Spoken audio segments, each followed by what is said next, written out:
এবং আমাদের সাথে মইনুল শাওন রয়েছেন, যিনি এই ডকুমেন্টারিটি বানিয়েছেন, এবং আরেকজন যিনি আছেন স্বত্বাধিকারী জনাব হাসান আবিদুর রেজা জুয়েল। ওনাকেও আমাদের পক্ষ থেকে আপনার ধন্যবাদ জানিয়ে দিলেন যে টোকিও প্রবাসী বাংলাদেশের সবাই আমরা আজকে এটা দেখলাম এবং আরেকবার স্মরণ করলাম যে আমাদের সবাই বলেছেন আলোচনায় যে নূর হোসেন একটা প্রতীক। সেই প্রতীকটা হচ্ছে যে গণতন্ত্র পুনরুদ্ধার করার বেসিক্যালি, বাট তার চেয়েও বড় প্রতীক হচ্ছে গণতন্ত্র লালন করা এবং চর্চা করার যে অধিকার আমরা পেয়েছি শহীদ নূর হোসেনের মতো এবং আরো অনেকে, যেমন ডক্টর মিলন আছেন, বর্ণারা আছেন, তাদের যে চরম আত্মত্যাগ, তার ফলে যে গণতন্ত্র আমরা পুনঃপ্রতিষ্ঠিত হয়েছে বা পেয়েছি, সেটাকে ধারণ করা, সেটাকে লালন করা, চর্চা করার আসলে দায় দায়িত্ব আমাদের সকলের।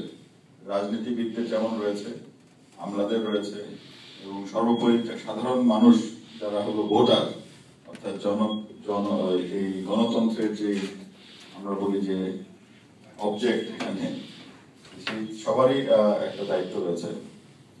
তো এই ডকুমেন্টারিটার যে সময়কাল, অর্থাৎ 80-র দশক, তখন আমিও ঢাকা ইউনিভার্সিটিতে পড়ালেখা করতাম।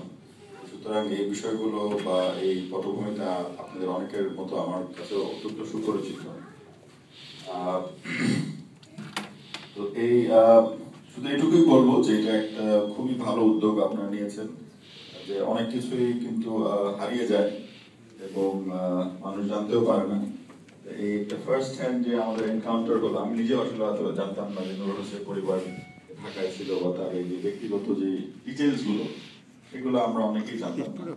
সেগুলো জানার জন্য আপনাকে অনেক ধন্যবাদ, এবং আশা করি আপনার ভবিষ্যতে এই ধরনের আরো সিরিয়াস কাজ করবেন। আমাদের দেশে আসলে চিত্ত বিনোদনমূলক চলচ্চিত্র বা প্রকাশনায় বেশি হয়, এ ধরনের সিরিয়াস কাজ লোকের আগ্রহ কম।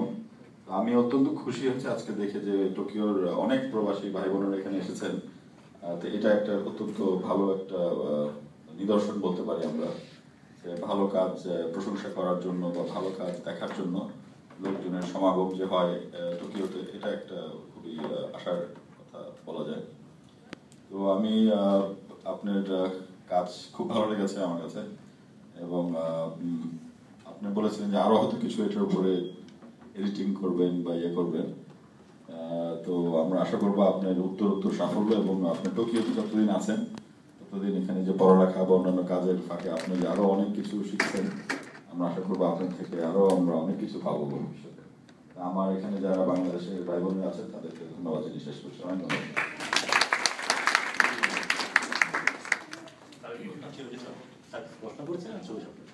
আমি একটা বিষয় বলে দিই, সময়ের সমস্যা না হয়। আমরা কিন্তু সিনেমাটার যেভাবে দেখা উচিত সেভাবে দেখতে পারি না আর কি।